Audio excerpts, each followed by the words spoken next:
अक्षराणामकारोऽस्मि द्वन्द्वः सामासिकस्य च अहमेवाक्षयः कालः धाताहं विश्वतो मुखः। प्रिय दर्शकों, नमस्कार। एक बार फिर से उपस्थित हूँ आप सबके सामने सोमवार के बाद मंगलवार के कार्यक्रम में। प्रायः जब लोग मुझसे बात करते हैं, विशेषतः आजादी का है कि कुंडली जब आती है तो कहते हैं कि पंडित जी, सास ससुर कैसे रहने वाले हैं, विवाह के बाद कैसा रहने वाला है, सास का संबंध कैसा रहने वाला है, ससुर कैसे रहने वाले हैं, संपूर्ण कैसा रहने वाला है। तो ये आप खुद से कैसे जान पाएंगे कि मेरी कुंडली में ऐसा कैसे कौन सी चीज़ देखी जाएगी कि वो सास ससुर का सुख जो है वो व्यक्ति संपूर्ण भोग सकता है। इसी चीज़ को लेकर के उपस्थित हूँ, कहीं नहीं जाना है, बन के रहिएगा। शुरू करते हैं आज का कार्यक्रम। और एक बात और है, यहाँ पे अगर मेरे 50,000 के करीब सब्सक्राइबर हैं यहाँ पे यूट्यूब पे, तो मैं एक बात समझ रहा था कि अगर 50,000 यहाँ पे हैं तो इंस्टाग्राम पे 500 भी नहीं है। इसका मतलब है कि दो बातें होती हैं, या तो आप इंस्टाग्राम चलाते नहीं हैं, या तो फिर इंस्टाग्राम पे आप हैं नहीं। तो अगर हैं तो ज़रूर ही मुझे सर्च कर लीजिए इसी नाम से, NKULPARASHARA, यही नाम है मेरा वहाँ भी। और दूसरी बात है कि एप्लीकेशन जो है मेरा, कई बार जैसे जिनकी अभी कुंडली है मैंने देखी थी, कुछ मयंक सुंदरम जी ने मुझे कमेंट में लिखा था कि आपके वीडियो के नोटिफिकेशन नहीं आते। तो आप लोगों में से भी जिनको नोटिफिकेशन नहीं जाते होंगे, वो पता नहीं ये बात कितनी सही है, पर मैंने एक बात रटी रटाई बात है उनको भी लिख दिया था कि एक बार जो है वो अनसब्सक्राइब करके सब्सक्राइब कर लो तो आने लगेगा। तो अगर ऐसी कोई बात है तो अनसब्सक्राइब करके सब्सक्राइब करिएगा तो आ जाएगा, लेकिन अनसब्सक्राइब करके सब्सक्राइब करना ना भूलना। और वहाँ पे ऑल नोट जो होता है ना, वो जैसे सब्सक्राइब करने के बाद आपको वहाँ पे ऑल का दिखता है, तो ऑल नोटिफिकेशन मतलब सभी प्रकार के वीडियो आपको मिलने चाहिए, पर्सनलाइज नहीं होना चाहिए।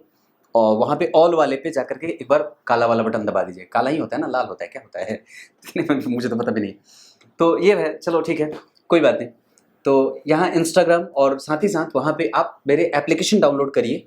ज्योतिषी लक्ष्य से एप्लीकेशन बना है, प्ले स्टोर पे आपको मिल जाएगा। JYOTISHHILAKSHYA इस नाम से एप्लीकेशन। अब आइए आपको मैं यहाँ बोर्ड पे लेके आता हूँ।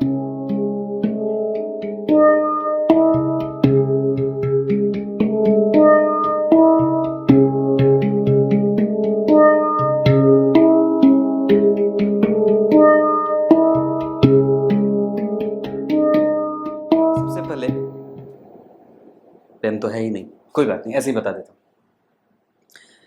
हूँ। यहाँ मैंने एक चक्र बनाया है। आप इसे प्रश्न कुंडली के माध्यम से भी समझ सकते हैं, आप इसे किसी जातक की कुंडली को देख करके भी समझ सकते हैं। जैसे अगर मान लीजिए जातक की कुंडली में चंद्रमा, अगर किसी भी जातिका की कुंडली में, विशेषतया ये जो सवाल है वो दोनों के हो सकते हैं, जातक और जातिका, क्योंकि दोनों ही सुख भोगना चाहते हैं, सास और ससुर के। मेरे गाँव में कहावत है, कहते हैं लोग कि जब किसी भी जातक की विवाह की स्थिति बनती है, जब मतलब उसकी शादी हो जाती है, तो उसके अपने प्रेम जो होते हैं वो अपने माता पिता से कम और सास ससुर से ज़्यादा हो जाते हैं। और विशेषतया वो अपने सास और ससुर को बहुत प्रेम से कहता है मम्मी और पापा जी, बड़े प्रेम से कहता है मम्मी जी और पापा जी, मम्मी जी और पापा जी। तो ये चीज़ जो है वो यहाँ मम्मी और पापा जी की स्थिति कैसी है ससुराल वाले में, ये देख लेते हैं। पर अपने मम्मी और पापा जी को भूलने की बारी नहीं, उनको पकड़ के रखना है। तो यहाँ पे अगर संपूर्ण बताऊं तो चंद्रमा जो कि आपकी कुंडली में कहीं भी बैठे हैं, कहीं भी नहीं, अगर वो केंद्र में बैठे हों और उच्च के होते हों, जैसे 2 नंबर में बैठे हों या फिर वो 4 नंबर में बैठे हों, तो इसका मतलब एक होता है कि वो जातक या वो जातिका, अगर आपकी कुंडली में चंद्रमा उच्चस्थ होकर के, स्वग्रही होकर के और गुरु से दृष्ट होकर के बैठे हों, तो एक बात समझने में आती है कि वो जातक सास की, हाँ, सासू माँ का, और ससुर जी का, उसके बाद उनके ससुराल से जितने भी लोग होते हैं ना, वो आप जोड़ते जाओ, वो चेन आजकल तो बड़ी लंबी हो जाती है। तो वो जो संबंध है वो बड़ा अच्छा होता है, मतलब देवर का, देवरानी का, जेठ का, जेठानी का, ये संबंध जो है वो बड़े अच्छे होते हैं। तो ये चंद्रमा पे डिपेंड करता है कि आपकी कुंडली के चंद्रमा कैसे है।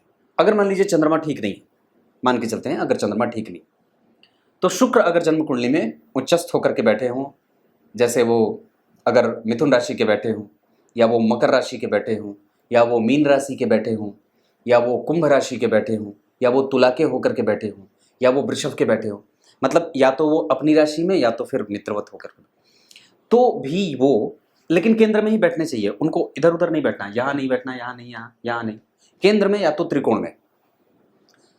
तो आपके सासू माँ से आपके संबंध अच्छे रहेंगे। शुक्र जो है वो सास है, सास, चाहे वो जातिका की कुंडली हो चाहे वो जातक की कुंडली। तो अगर शुक्र आपकी कुंडली में अच्छे हैं तो आपकी कुंडली का शुक्र अच्छा, तो आपकी सास अच्छी, उनके साथ संबंध अच्छे। अगर आपकी कुंडली में सूर्य अच्छे हैं, जैसे मान लीजिए सूर्य यहाँ पे उच्च के हो गए, हालांकि मैंने इनको यहाँ बिठाया है, पर अगर मान लीजिए यहीं बैठे होते, या यहीं बैठे होते, यहीं बैठे होते, यहीं बैठे होते, यहीं बैठे होते, यहीं बैठे होते, अगर सूर्य आपकी कुंडली में अच्छे हैं तो आप निस्संदेह ये बात कर सकते हैं कि आपके ससुर के साथ संबंध अच्छे रहेंगे। मतलब ससुर का जो लाड है, वो प्यार है, वो मिलता रहेगा। ये ससुर है।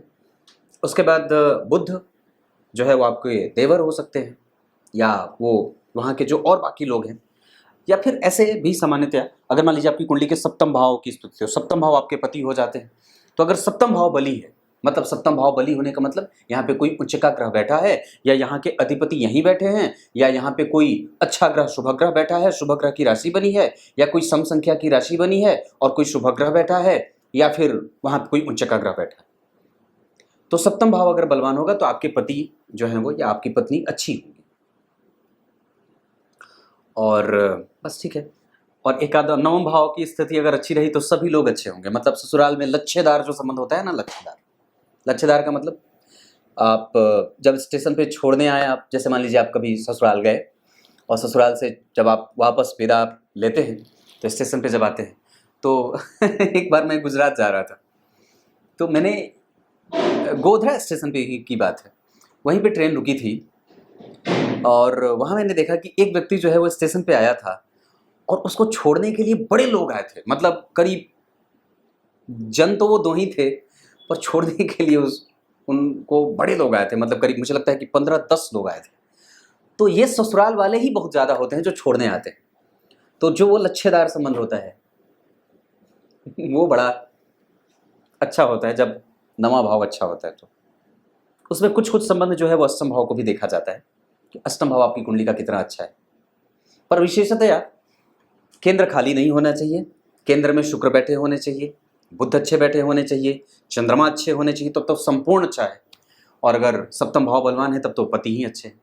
अगर इनमें से कोई एक अच्छा हो तो उसको आप वो मान सकते हो कि वो संबंध अच्छा है। जैसे ससुर अगर अच्छे नहीं है तो सास अच्छी होंगी, अगर सास अच्छी नहीं है तो ससुर अच्छे होंगे, अगर कुछ भी अच्छा नहीं है तो निस्संदेह काम करने की आवश्यकता है। और तब ये प्रेशर बढ़ जाएगा कि आप कुंडली मिला करके विवाह करिए। इस सवाल को आप कुंडली में ना देख करके, अगर मान लीजिए आप प्रश्न कुंडली ही बना रहे हों और अगर ऐसी स्थिति बनती हो कि शुक्र अच्छे बन रहे हों, अच्छे भाव में बैठे हों, मतलब केंद्र में बैठे हों, त्रिकोण में बैठे हों, यहाँ यहाँ यहाँ यहाँ यहाँ यहाँ, और वो उच्च के होते हों, या फिर उन पर किसी शुभ ग्रह की दृष्टि पड़ जाती हो, गुरु केंद्र में होते हों, चंद्रमा केंद्र में होते हों, किसी पाप ग्रह से दृष्ट न होते हों, तो ससुराल अच्छा है। आजकल तो मतलब घर से ज़्यादा लोग ससुराल के बारे में पूछते हैं। और मैं तो कई बार जो है वो ये फालतू के सवाल जब लोग पूछते हैं, पत्नी सुंदर होगी, गोरी होगी, काली होगी, क्या होगी, कैसे, डांटी देता हूँ। ये बकवास के सवाल नहीं पूछते। गोरे और काले का क्या भेद है? मन का मिलना बहुत आवश्यक होता है और मन बहुत ही ज़्यादा आवश्यक है, क्योंकि आपके संबंध मन से ही निभाए जाते हैं। तन के संबंध बहुत लंबे नहीं चलते और वो तुरंत ही खत्म हो जाते हैं। अब आइए आपको गीता जी के श्लोक का अर्थ बता देता हूँ। गीता जी के 10वें अध्याय के 33वें श्लोक में भगवान ने बात कही है। क्या कही है?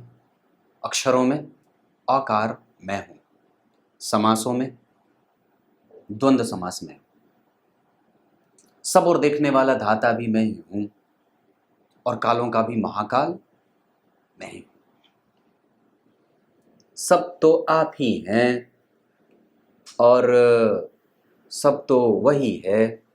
जरा विचार करके देखिए कि आप उनको कहाँ कहाँ देख लेते हैं और आपके अंदर कितनी शक्ति है, आपने कितने अपने अंदर क्षमता का प्रवाह करके रखा है कि उस परम दिव्य शक्ति को पहचान सकता है या पहचानने के लिए उन्मुख है।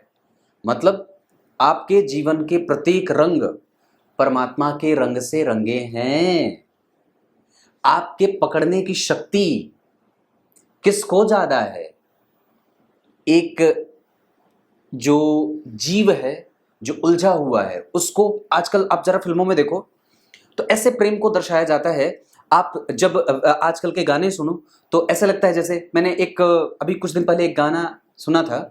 मेरे निखिल जी जब गाड़ी चलाते हैं तो कुछ अंग्रेजी गाने बजा देते हैं, कभी कभी अंग्रेजी नहीं हिंदी ही गाने बजा देते हैं। उसमें कुछ पता नहीं, वो कुछ दो घुट करके है एक गाना, वो करके ऐसे बजा देते हैं। तो मैंने कहा कि जीवन को ये कैसे ले रहे हैं लोग? ये जीवन कितना गंभीर है, ये कितना जो है वो अध्ययन करने वाला है। इसमें आप बहुत सारी चीजें सीख सकते हैं, एक पल में ही बहुत सारी चीजें आप जान जाते हैं। पर अब जरा विचार करके देखिए कि हमारे पास जो चीजें हमें देखने को मिलती हैं, वस्तुतः वो हमें क्या परोसा जाता है, हम क्या देख रहे होते हैं। इस तरीके से ये जो हमारा पूरा जो 60 वर्ष 70 वर्ष 100 साल की आयु है, इसको ऐसे बता दिया जाता है ये पार्टी है, ये मौज करो, मस्ती करो, आनंद में रहो। जीवन को एक पार्टी की तरह देखा जाता है, जबकि यही इसकी भूल होती है। आपको सिर्फ जीवन को इस तरीके से नहीं दिखाना चाहिए कि ये जीवन सिर्फ एक पार्टी है, मौज मस्ती का अड्डा है, जहां पे आप कुछ क्षण के लिए आए हैं। तो मस्ती में इस जीवन को, आधारभूत सिद्धांत तो क्या कहता है कि ये जीवन बहुत ही गंभीरता से अध्ययन करने की चीज है।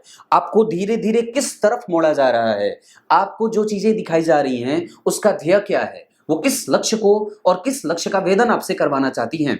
दरअसल वो ये चाहती हैं कि आप वर्तमान में ही जीते रहें, वर्तमान में ही सूंघते रहें, वर्तमान में ही चूसते रहें, वर्तमान में ही जीते रहें, वर्तमान में ही रगड़ते रहें, वर्तमान में ही खोखलापन के शिकार होते रहें। पर वस्तुतः ऐसा नहीं होना है। अपने आप को वर्तमान से जोड़ करके रखें तो भविष्य दिखेगा। वर्तमान में अगर बेहतर होगा तो भविष्य है, अन्यथा वो अंधेरे में छुपा है और वो आप देख ही नहीं सकते। वस्तुतः जीवन पार्टी नहीं है, जीवन मौज मस्ती का अड्डा नहीं है। ये सिर्फ और सिर्फ लक्ष्यों का भेदन करना है। यहां आप सिर्फ किसी न किसी लक्ष्य को प्राप्त करने के लिए आए हैं, जैसे सिर्फ पुण्य का अर्जन करने के लिए आए हैं। क्षीणे पुण्य मृत्यु लोके वसंती। पुण्य क्षय होता है, व्यक्ति का जन्म होता है। पुण्य समाप्त होता है, व्यक्ति की मृत्यु प्राप्त हो जाती, मृत्यु का वर्ण कर लेता है। मतलब आप कहां जा रहे हैं और वो रास्ता आपको कहां लेके जा रहा है। कुछ इसी तरीके से आज के कार्यक्रम का समापन करते हैं। तब तक के लिए इजाजत दीजिए। कल एक बार फिर से उपस्थित होंगे आप सबके सामने। ज्योतिष ही लक्ष्य और नकुल पाराशर। तब तक के लिए बहुत बहुत नमस्कार।